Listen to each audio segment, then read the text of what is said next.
This is a treat for all you Marvel fans out there. Finally, we're covering the villain origin story of Avengers: Age of Pinocchio. Or not. And today's that song from that movie.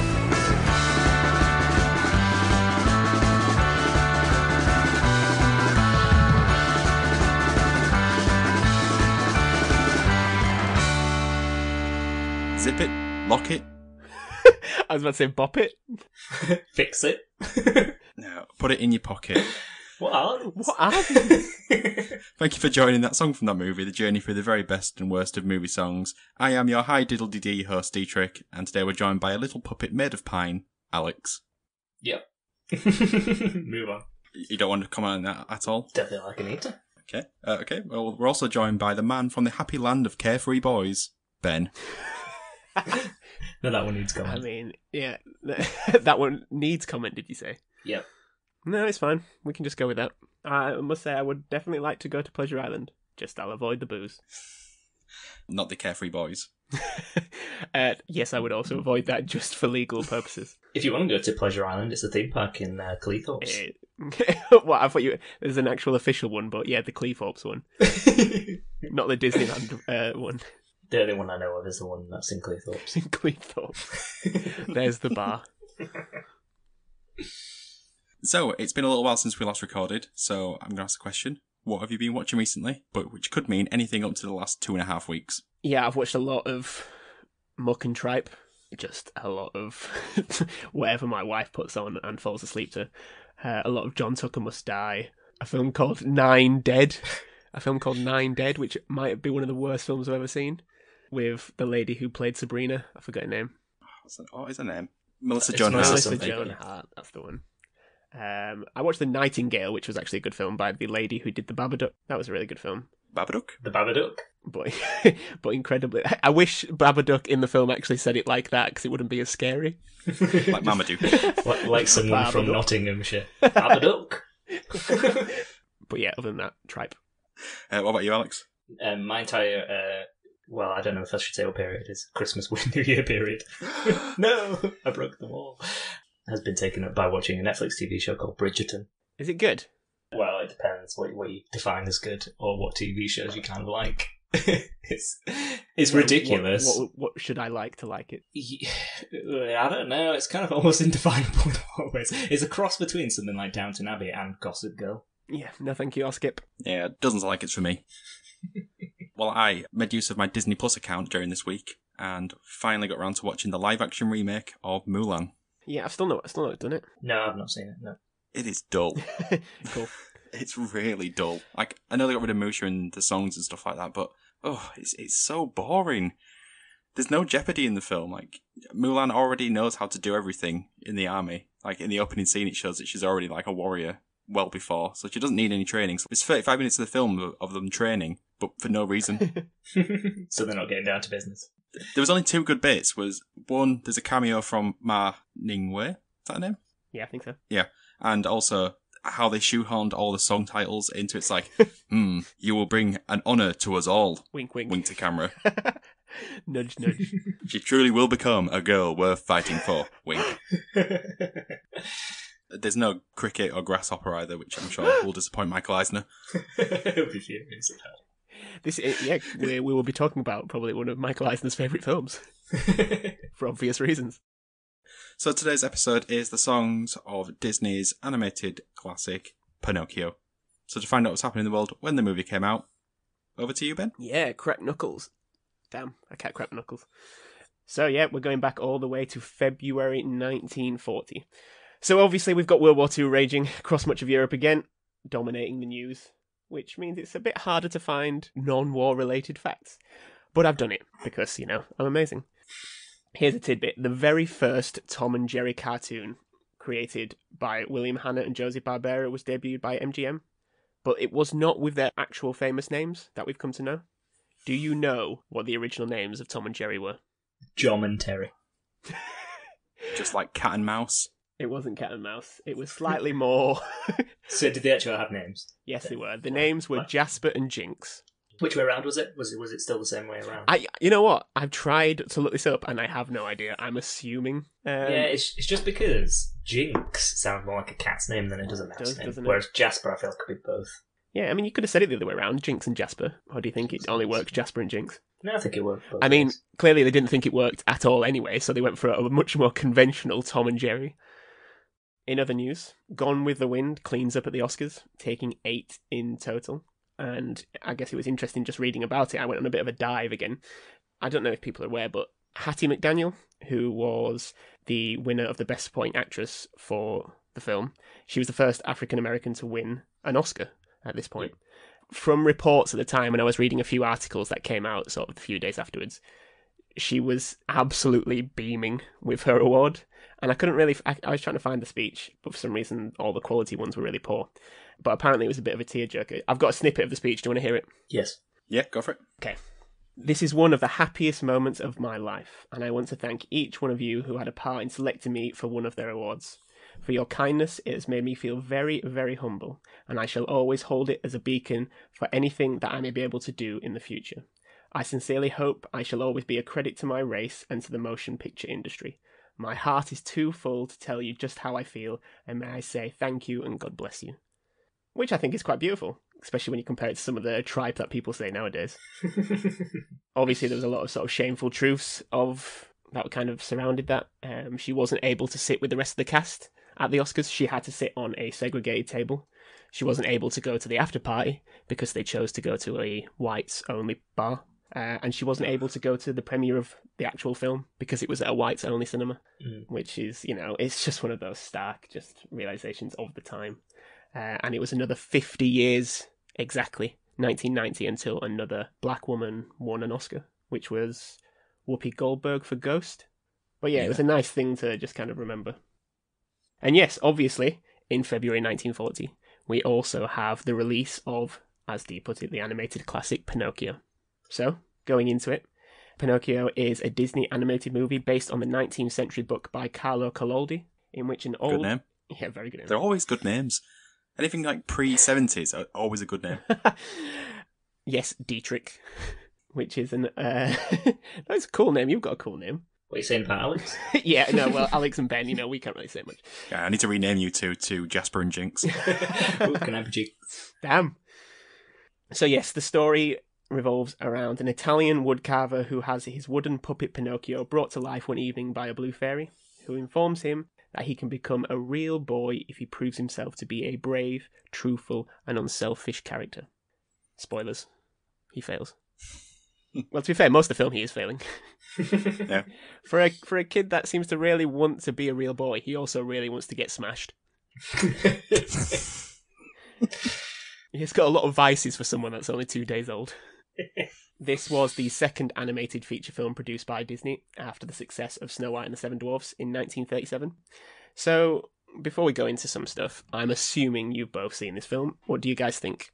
Don't recall being a big fan of this one as a child, and as an adult looking back, I think this one really drags. Okay. I think you could easily cut out maybe just shy of an hour without affecting the plot. Keep the first bit, this puppet show, well, inverted commas, puppet show. Yes. And then I think you could jump all the way to one of the Lost Boys from Peter Pan taken into Pleasure Island without losing anything worthwhile. And then you can still have the bit with Monstro. It almost felt like they had to justify a runtime of 90 minutes to get people in the cinema, which I guess is something they learn in the future not to do, with like Dumbo being on in like 45 minutes or something. Is it really? I did not know. It's really short, is Dumbo. It is short. I think it's longer than 45 minutes. Wow. But yeah, not a big fan of this movie, though I do appreciate its legacy. Yes.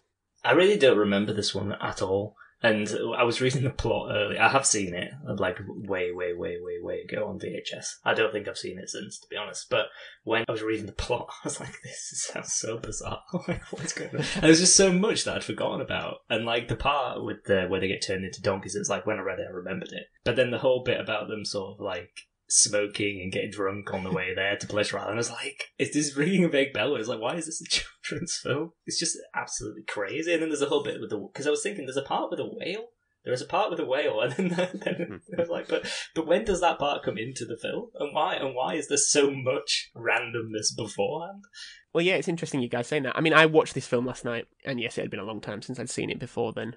it's quite weird. There's a lot I appreciate of the film. I do get a sense of wonder seeing like early uses of techniques and like film techniques that have gone on to sort of be so inspirational for so many people being used in their like almost formative years. But yeah, the plot's it's almost episodic. Like he just keeps getting into these hijinks and then going back to the start and then getting taken it again and then going back to the start. The connectives between when he goes to see Stromboli, when he's on Pleasure Island, when he has to tackle Monstro to get Geppetto back, they're very loosely connected in a weird sort of, like, it just doesn't make sense. Like, he's just left Pleasure Island and he's sat on the front step and the Blue Fairy just brings a letter down to say, oh, by the way, Geppetto's been eaten by a whale. And it's like, oh, we've got to go do this again. It feels very like an episode of a cartoon.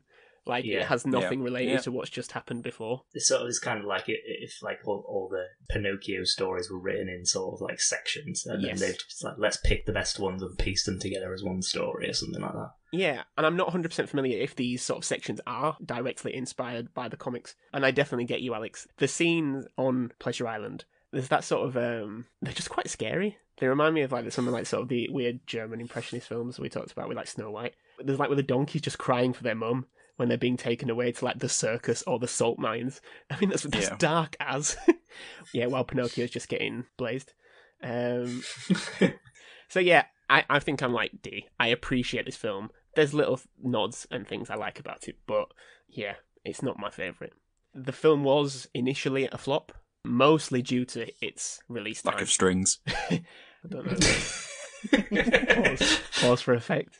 Obviously, it was released in 1940, which hampered the international release, so the box office was poor overseas. It was since re-released after the war and has since become quite a huge success, and I think if you adjust for inflation, it's actually one of Disney's most successful films. It is one of only 2 Disney films that has a 100% rating on Rotten Tomatoes. You'd never guess the other one. Brother Bear. It is definitely not Brother Bear. So what, is it an old one? It's The Adventures of Winnie the Pooh from the 70s. So yeah, I mean, it is considered one of the greatest animations of all time. I do think it's a massive improvement on Snow White.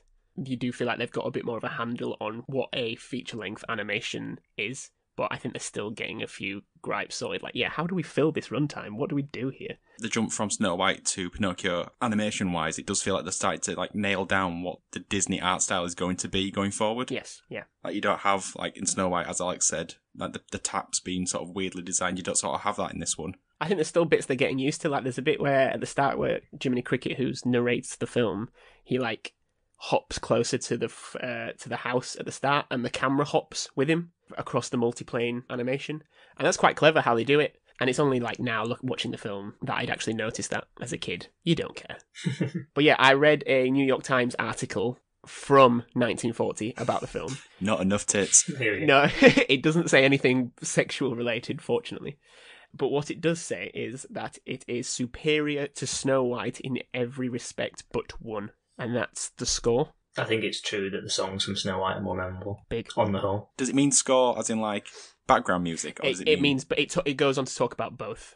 I mean, I think I kind of agree, but we'll go into it a bit as we go on to talk about the songs from the film. So the songs from the film were composed by Lee Harline, a staff writer for Disney who worked on most of the songs in Snow White, and he was assisted by Ned Washington and Paul J. Smith. So I asked you guys, before looking into this film, how many songs could you name from Pinocchio? To be honest, there was only... So when you actually said it, there was only one that I actually remembered off the top of my head. Okay. Yeah, so I had 3 in my head that I could think of. So the one I remembered outright was When You Wish Upon a Star, which I think is probably the one that everyone would remember. Yeah, so the other 2 I had were Hi-Diddle-Dee-Dee and No Strings Attached by NSYNC. Yeah. I got no strings. I mean, who else is just inspired by the video for, was it Bye? I think it was, wasn't it? But yes, I could name 2. Ooh, I win. Yes, you do. So yeah, there are 5 original songs in Pinocchio. We will go through the songs in chronological order, covering the most famous ones in more detail and the others more just as footnotes. And we kind of start with the biggest song, and I think you can't really argue that personally. So the first song in the film, seen over the opening credits and featured throughout the film, is When You Wish Upon a Star, written by Lee Harline and Ned Washington and performed by Cliff Edwards, who plays the role of Jiminy Cricket. So before we go into some details about this, what do you guys think of this song? In terms of Disney songs, I feel like it's one that everyone will know, but maybe not everyone would know which film it was from. And I think probably because obviously it's the song that's on the opening credits of every Disney film, but it's not one that I'm particularly overly fond of. But I think in terms of its lasting power, you'd have to put it right up there. But I don't know whether that's because Disney have perpetuated that by having it as the introduction music. It's difficult to separate the song from that in my mind, and as to whether it would be as big a song as it is. Because I think when we've discussed the AFI list in the past, it's like maybe right at the top, or it's very high. It might be the highest Disney song. It is the highest Disney song, yes. I guess my opinion of the song is very similar in the sense that I don't really associate it with Pinocchio, I just associate it with Disney. And I guess it kind of is one of my favourite Disney songs, just for when you're in the parks and they're doing the fireworks. 100%. And this is always the song where you can do the of the fireworks just as it's cracked into the chorus. So for me, that's what this song is. I'm in Disney World, I'm in Disneyland, I'm in Paris, wherever, whichever one it is that you're in. Not Pleasure Island, Cleethorpes. No. Yeah, I'm the same. I have a lot of nostalgia for this song, but I don't tie it to the film. I think it comes from cherished memories I have of being at Disneyland. And also, I think it does. It represents the Disney brand. And though that can be seen as the money-grabbing, monopolising company that it is, or the sort of what they try and push their image as, which is Dreamweavers, anything is possible, full of magic, childlike wonder. Author, Dreamweaver. It is basically though, isn't it? This song represents what they want Disney to be about. Yeah, absolutely. And I think that's why, since the 1980s, it has been the production company card. Yeah, the tune just reminds me of I'm about to start watching Disney film. I think that's it. Do you think this is the biggest Disney song of all time then? Yes. Yeah, probably. But not because of because of its placement in the film. I think that's the thing though. Like if I listen to songs that I think are better, Circle of Life, A Whole New World, I think, oh, that's Lion King, oh, that's Aladdin. Whereas when I hear this, I think that's Disney. Yeah, when we did the As Time Goes By, you said that was used by a film company, Warner Brothers, yeah. Warner Brothers. But when you hear As Time Goes By, you don't think of Warner Brothers. You think of Casablanca. So that's kind of the opposite, isn't it, of what's happening here? Yeah. So it's just interesting that the song from the film just became known as the Brand song.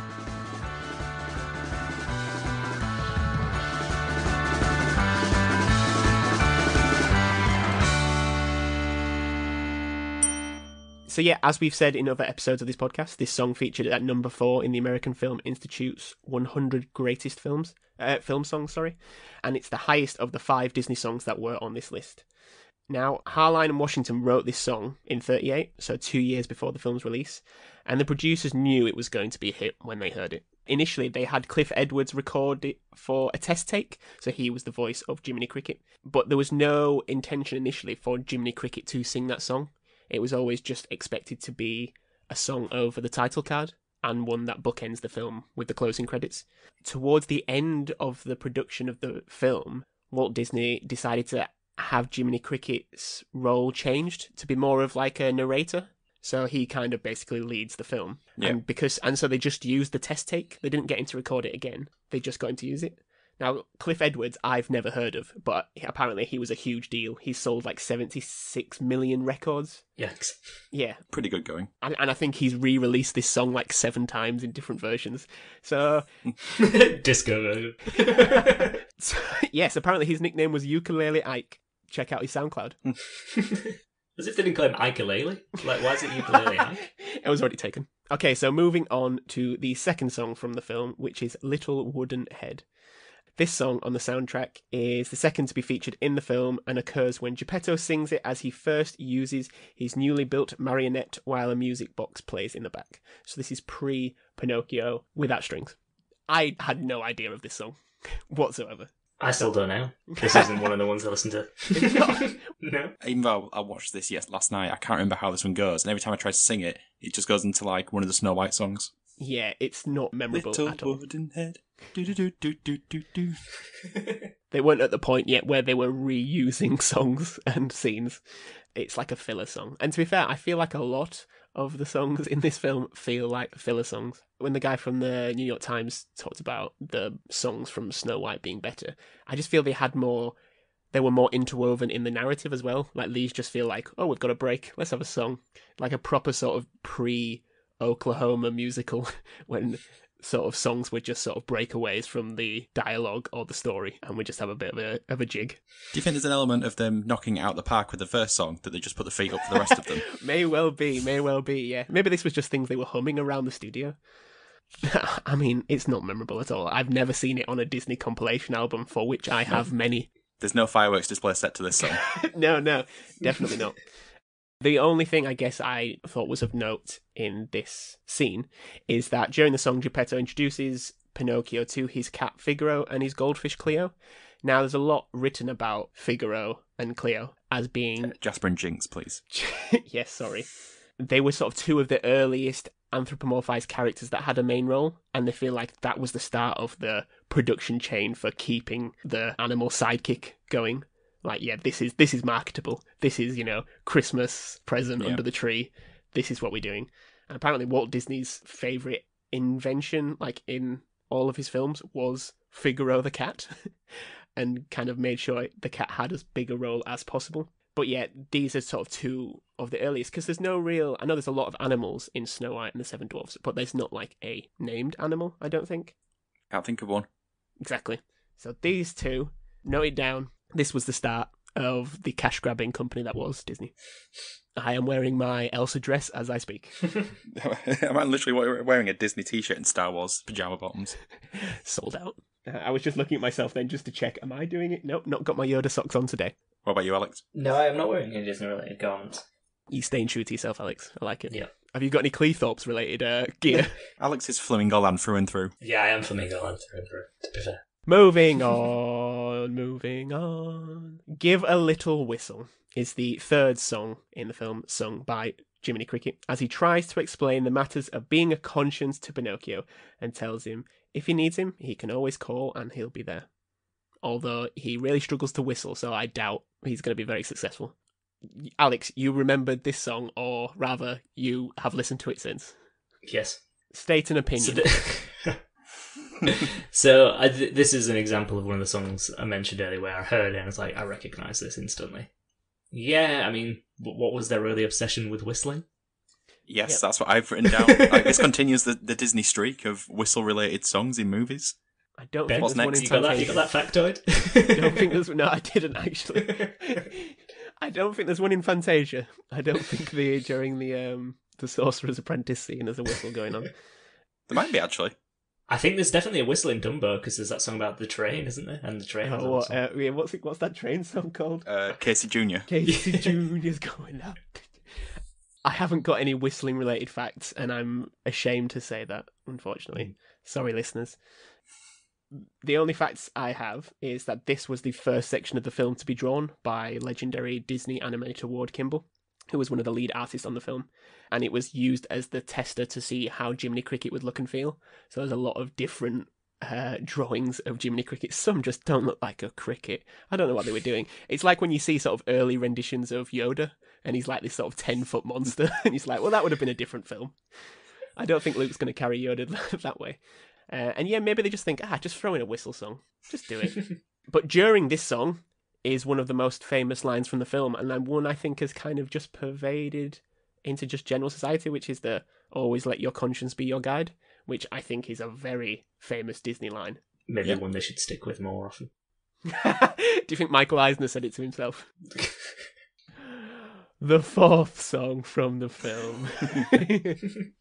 Can we just go back? Can we actually just go back a second? Yeah, please do. Because like Jiminy Cricket, so he's supposed to be his conscience. Yes, does he do a great job? No, he's terrible. Because he gets like a gold badge at the end. Yeah. This I do remember, and it's like, oh well, you've helped him on his way. It's like he does some pretty bad stuff. Well, not bad, but like stuff that he goes completely against the stuff that he was supposed to be doing, as foretold by the Blue Fairy. And it's like, I don't think Jimmy Cricket does a fantastic job. I don't think he deserves the badge. He knows what he's doing as well when he says about the whistle. Because he knows Pinocchio can't whistle. So he's like, if you ever need me, just whistle. Knowing full well that he's never going to do it. Yeah. He doesn't really try and get him to stop going against Monstro. I mean, it's like a blue whale. It's going to get absolutely just broken into pieces of shingle. Also, there's a good 10 minutes where he's underwater. No idea how he survives. It was really off-putting to watch. So I don't think he's a cricket at all. I think he's an imagination of the obvious psychosis that's going on inside of Geppetto's head. It's one of those things like in Beauty and the Beast, when Beast becomes a human at the end, he looks worse than the Beast. It's definitely not sexy. Yeah, definitely not sexy. Pinocchio looks weird as a real boy. It just puts me off. Yep. It's just like, he looked more realistic as a wooden mannequin. The fourth song from the film, which seems to be a famous one for us because we're all humming it, is known as the first ever Disney villain song. Another fact for you there. It's performed by Honest John. Now, if someone's called Honest John, they're never honest, are they? Can we give him his full name? Because I saw this before, and it said his name is J. Worthington Foulfellow, also known as Honest John the Fox. Yep. Good name. It's an amazing name, J. Worthington Foulfellow. Yeah, he's a very Fagin type. So he's the con artist in the film, and he takes Pinocchio to Stromboli's caravan, telling him that he will become the star he wants to be. I mean, did he want to be a star? Pinocchio, he needs to get his values straight. I don't know what he actually wants in his life. The tune is a leitmotif during the film to represent temptation, despite its upbeat tempo. Honest John sings it twice, I think, once when he's getting, again, really drunk. There's a lot of ale necked in this film. And there's instrumental versions of the song heard at Pleasure Island while Pinocchio is attempting to enjoy himself. What do you think of this brief song? So is this song it's a pirate's life to be? That's what I want to know. Which came first? I don't know. Pirates of the Caribbean, I guess, would, if it's Magic Kingdom, it might have been a ride before this film. I don't. That's not the song from Pirates of the Caribbean, right? Is it not? No, I don't think it's from. Yo ho, a pirate's life for me. What's Alex singing? Oh wait, no, it is. It's the song. It's the Everbell singing. Yeah, sorry. Hang your head in shame. But does that pirate song come from Pirates of the Caribbean? I don't know. Or is it just a pirate standard? I thought It's from the Pirate Songbook. The Pirate Songbook. Michael Bublé sings the Pirate Songbook. Like, I think we're slowly realizing that Disney just rehash a lot. Clearly. For you guys, what would you call this? What would you name this song as? Hi-Diddle-Dee-Dee. Right. Okay. Well, Alex, what about you?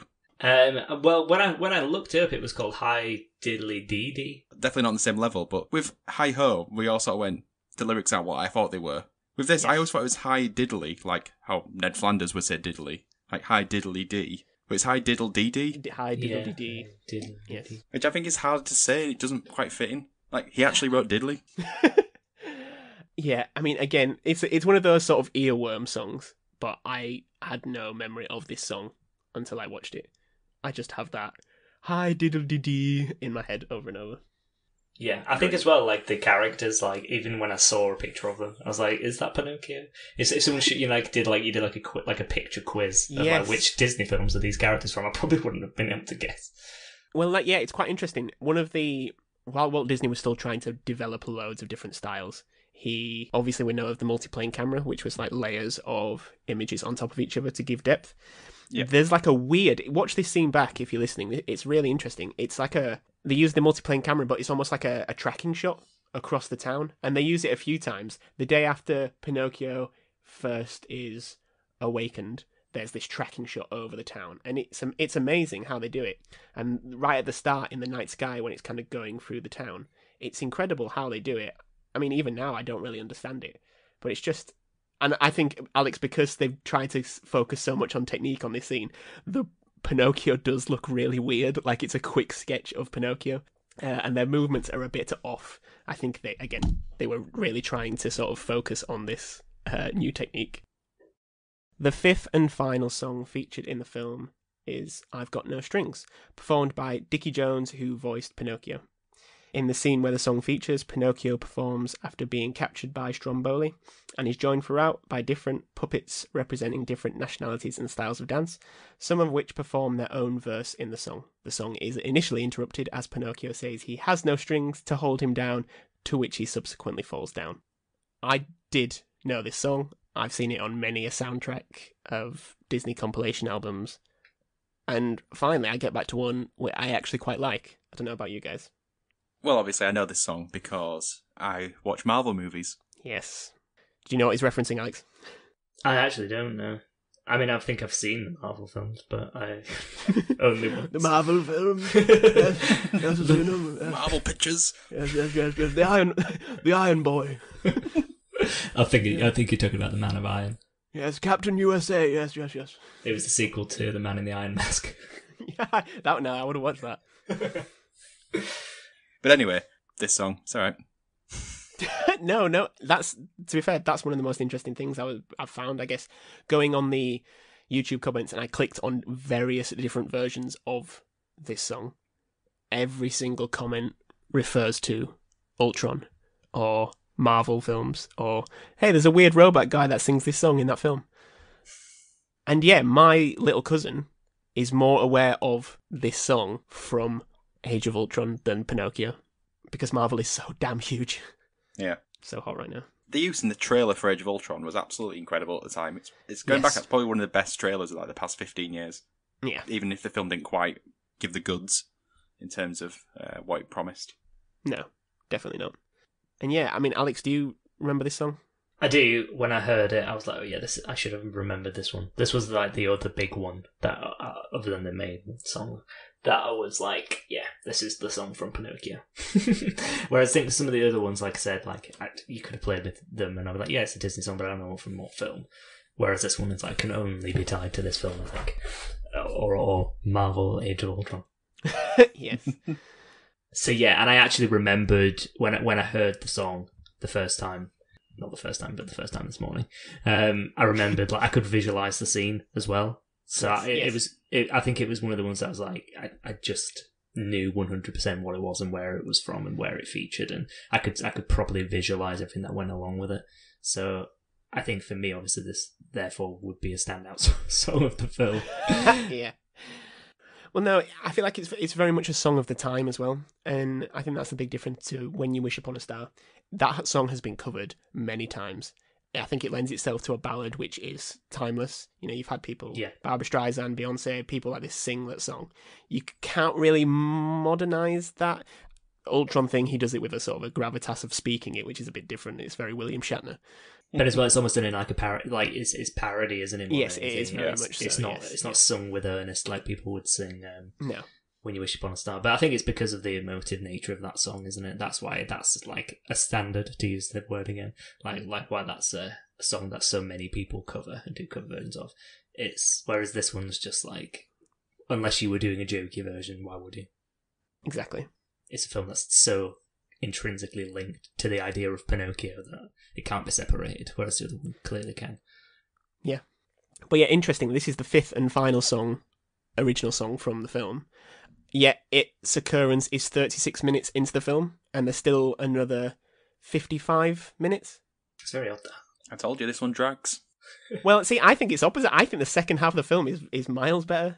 Like the bit with Monstro, like again, the animation of the water is incredible, and that whole scene is incredibly scary. And the bits on Pleasure Island, yeah, they're quite macabre, but I think that's more interesting.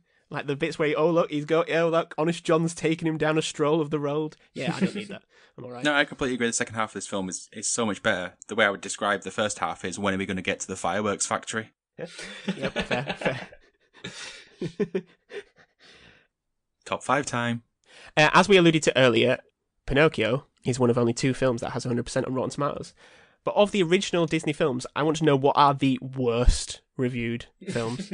So I am not including things like Planes or Jungle Book 2, Electric Boogaloo, or The Doug Movie. We're not going for these things. I want actual original Disney cinematic films.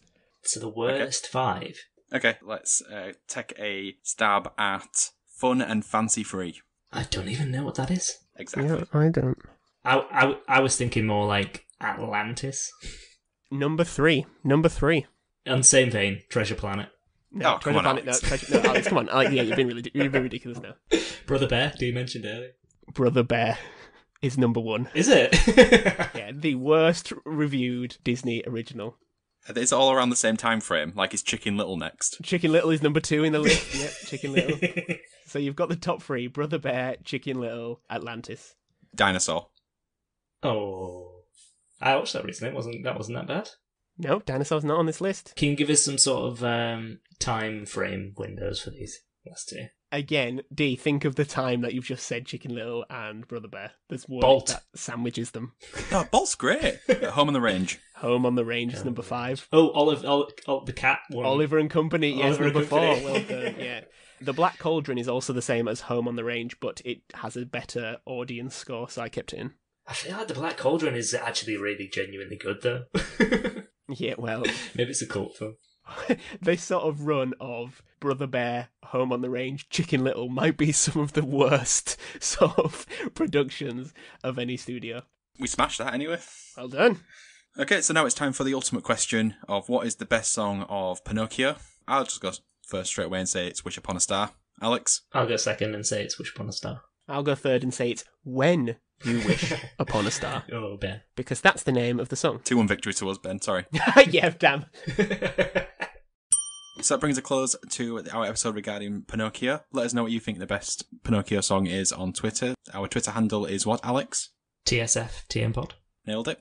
So you can help the podcast out by sharing this on a subreddit. Ben, what subreddit should they pick this week? Oh, that's a good question. Oh, God, I actually don't know. I honestly not coming up with anything. My mind's gone blank. Alex, save the podcast. No.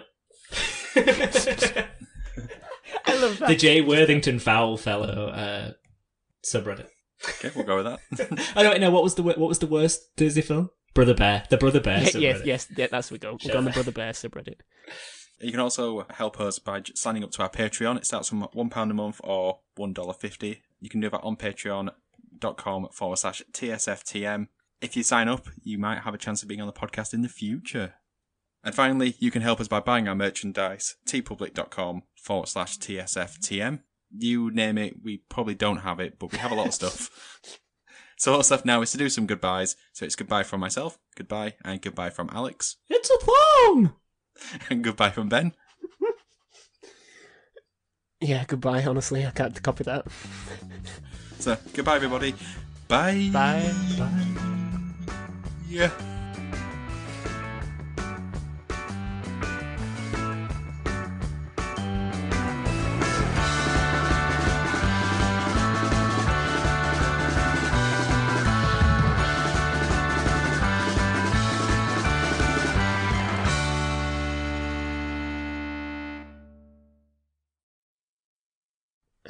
Okay, top 5. One second, let me actually get it up.